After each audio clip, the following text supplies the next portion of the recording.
Welcome to the What to Read Next podcast. In this podcast, host Lori and me will share a few book recommendations on what you should read next. If you have a passion for books, then join us for this fun bookish episode. Welcome back to the What to Read Next podcast. I am so happy to have you back. So today's a solo episode where I'm going to share about my what worked, what didn't work, and what I hope to see in my reading life in 2022. So in 2021, I have read about 200 books. I am pre-recording this episode, so this is an estimate. The final number will be posted in my Goodreads challenge in January 1st, 2022. So be on the lookout for that. But I'll be posting it probably in later episodes. I'll let you know what the final number is. So a little bit about the number. I would say the number is a little less than what I read in 2020, which was around 230 books. But it's around the same number that I read in 2019, which was around 200 books. 2017, I read 360 something books, and that was like the most I've read in 1 year. But definitely it has gone down after that. And I can see some of the patterns, and I'm trying to identify how can I improve that. It makes sense for me the number to be around 200 books in 2021 because for most of the year, I struggled with a reading slump. And by reading slump, I mean I started a bunch of books and I did not finish. I struggled with reading every single day. I read every single day for like 15 minutes, but some days I read like just 15 minutes. And other days I read like half a book. And I was mostly distracted. And I'll talk a little bit about the reading slump. So let's go over what didn't work for me. So the first thing is that I was reading out of obligation. And what I call is like TBRs, advanced readers copies. Just basically as I was asked to read some books by publication day and have an opinion, whether it's a book review or a podcast posted or a recommendation list. And I found myself like really struggling with that. I basically am such a mood reader that I like to read based on like what it feels good. And so it's hard to read read ahead of the game or read within publication days so you can actually know what books you should read. And so I really struggled to finish books within a day or two, which is a sign that the book will work at a certain time, but not right now for me. There has been I have quite a few books that I've been 20, 30, 50% in, and I put it down because I had a shiny object or another new book that came up that seemed more interesting, and that I pick it up. And so I was distracted a lot of times by shiny object syndrome and social media. And speaking of that goes to my second point. So my second point is Instagram.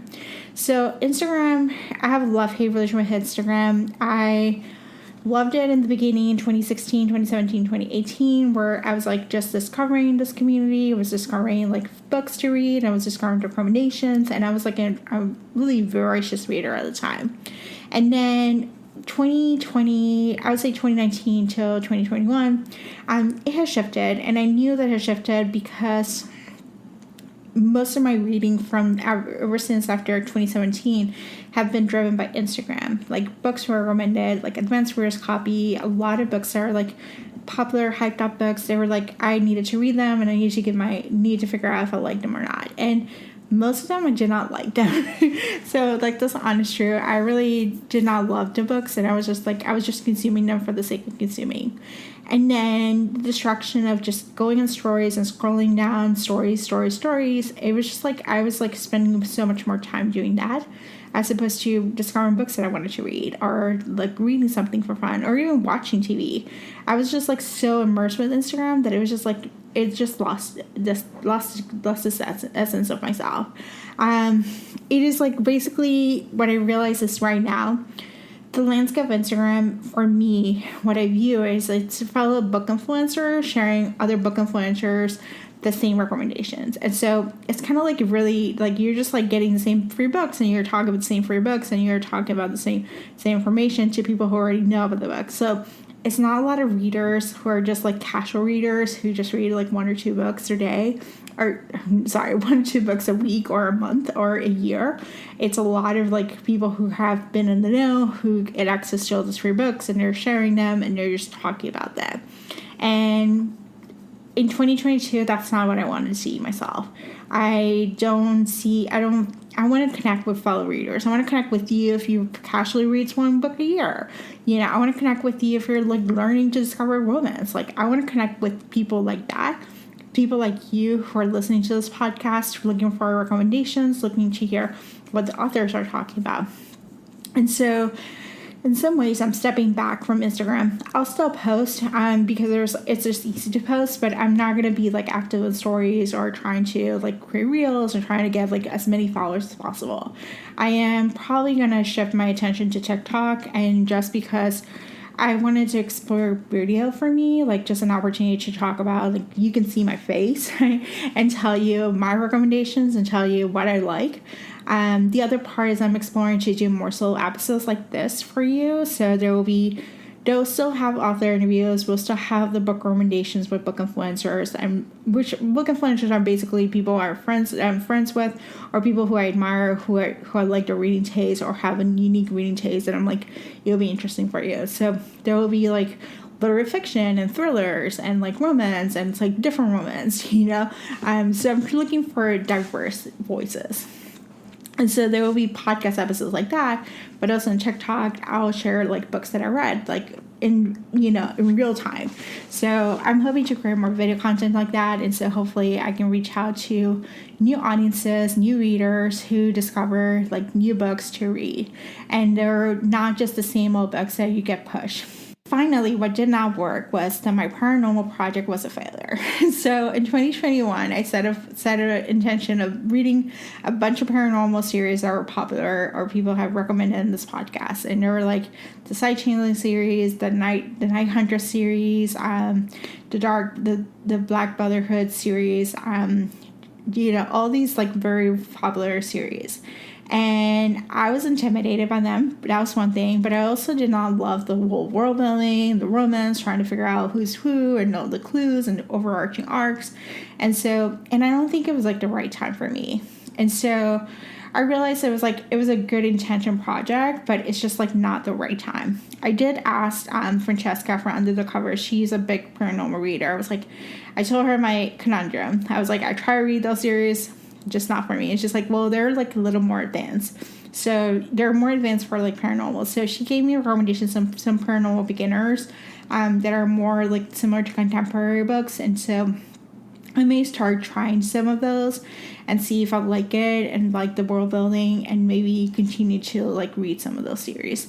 But I need to start beginners, and for that I am going to do an episode and may do a short episode once I read a couple of those books and let you know like if it works or if it does not work. But that's like an intention for 2022, is like start from the beginner as opposed to go for like the big kahunas, So that's like a big part of it. All right, so now let's go to what worked this year. So a bulk of our reading took place in Q4, where I literally threw away the obligation and shifted my focus on books that sounded good. I switched genres. I read thrillers. I read dark romance. I read mafia. I read Ice Planet Barbarians. I was like, it sounded good. It sounded interesting. I'm going to give it a try. I also switched advanced readers copies that I actually had copies of it. I tried to get them from the library as audiobooks, and I was able to have a better experience with those. So books that I started, over the summer, and I was like, maybe I'll give it a try on audio. I did, and I really ended up loving those books. It's just like the experience was much, much more pleasant in audiobooks as opposed to reading it on, with my eyes.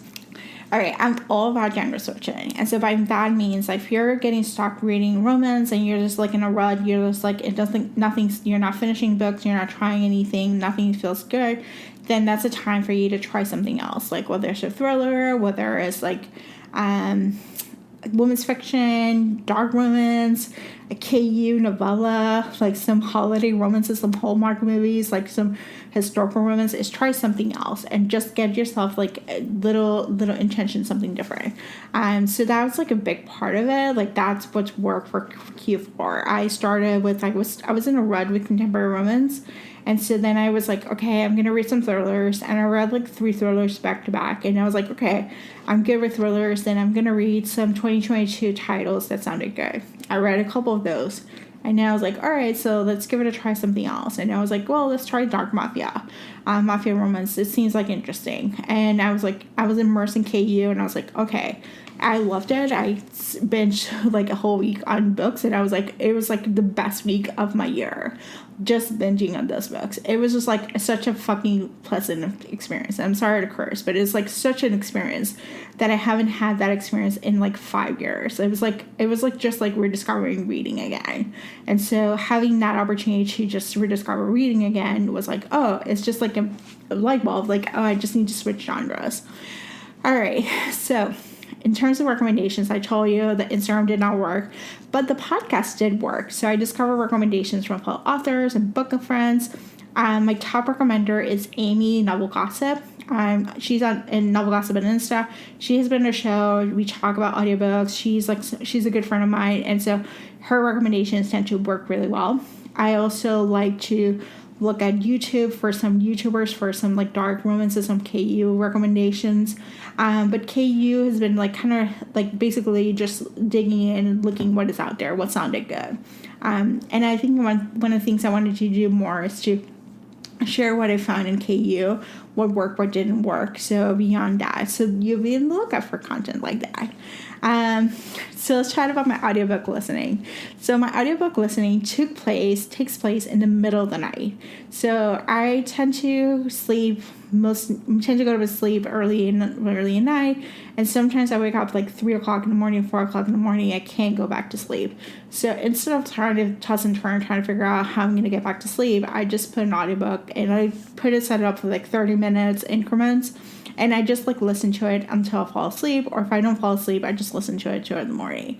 And I feel better. I feel better at the end of the day. Like it's fine. Like I'm not like sleepy the next day. I'm just kind of like alert. But it's a great way to get a book done at the same time, like enjoy like your time of rest. And so audiobook listening for me, it takes place in the middle of the night. I don't listen to audiobooks while I'm cleaning or doing things. I've listened to some of them while at work, where I'm doing like some mundane tasks where I'm just like doing things over and over. I may listen to an audiobook, but typically at work I watch TV. So I have TV running in the background. But sometimes I do if the book is so engaging that I'm like, oh my gosh, I cannot stop reading it. Then I'm just like going to listen to an audiobook. So yeah. And then multiple library cards, because I'm listening to so many audiobooks, is like such a godsend. I have moved in the past 3 years, I've moved 3 different states. So I have libraries from New York, Brooklyn, and then I have like Chicago library card, and then a Tampa library card, and then I have like Orlando library card because my dad lives there.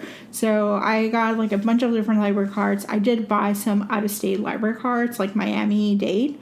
They have great selection, and so I've been looking for other out-of-state library cards to order, because they're great ways to get access to books that are like, you don't want to pay for them, but you're supporting the library card, so you're supporting the library. So having outside library cards have been such a godsend, especially for audiobooks, and even some indies that you had to pay out of pocket. You might find them available in Brooklyn, and so it's kind of like neat to just like, all right, I get to borrow the book, see if I like it, and then if I do, then I'll buy the rest of the series.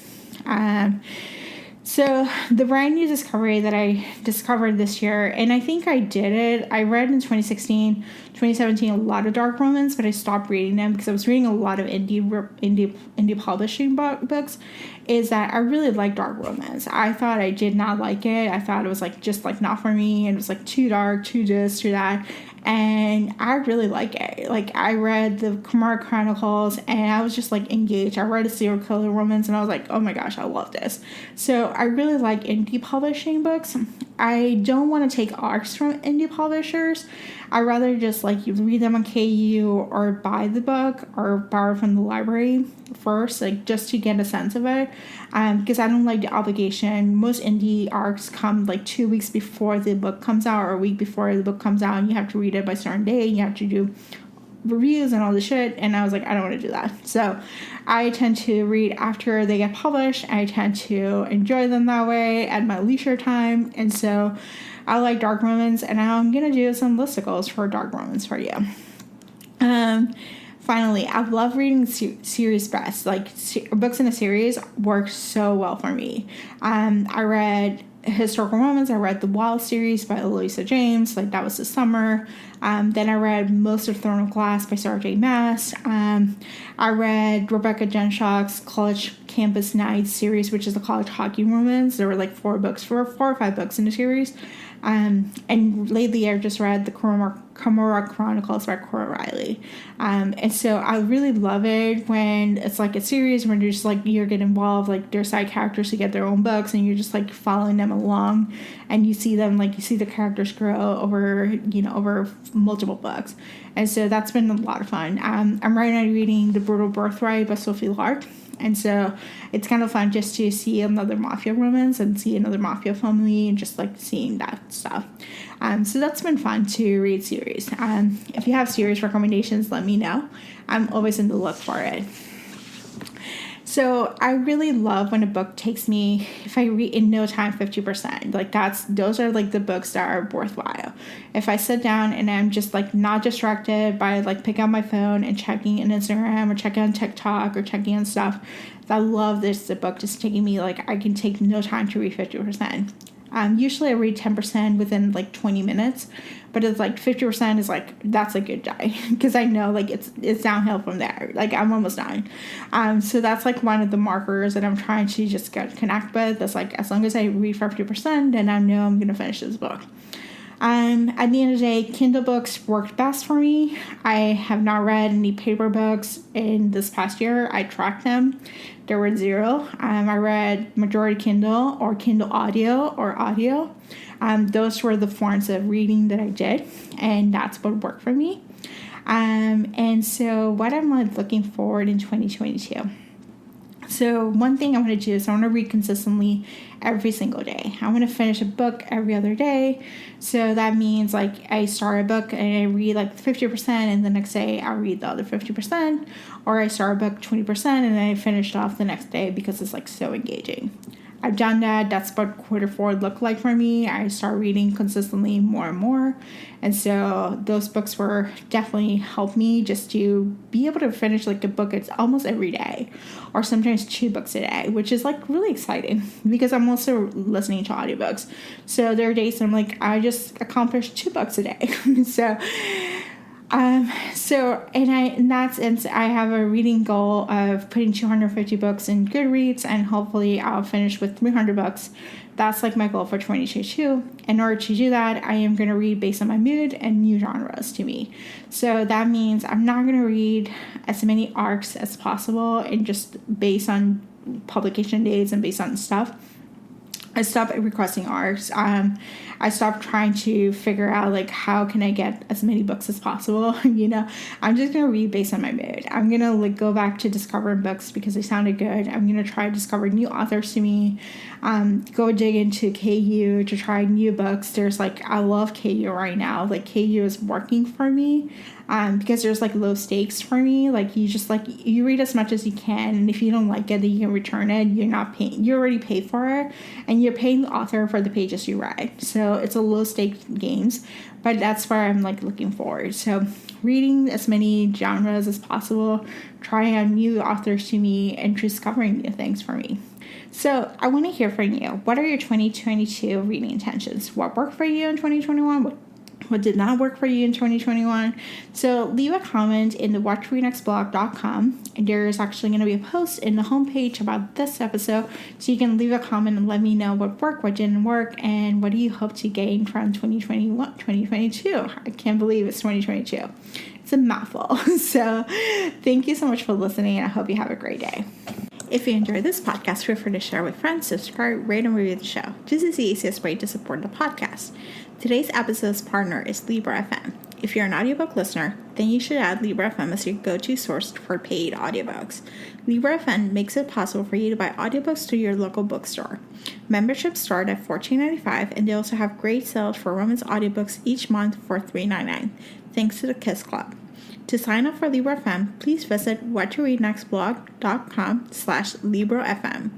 You will receive a free audiobook when you sign up for a monthly subscription. If you purchase a subscription through our link, you will be supporting the podcast at no cost to you. The What to Read Next podcast is part of the Frolic Podcast Network. Please visit frolic.media/podcast to discover new shows to tune in. Thank you so much for listening and have a great day.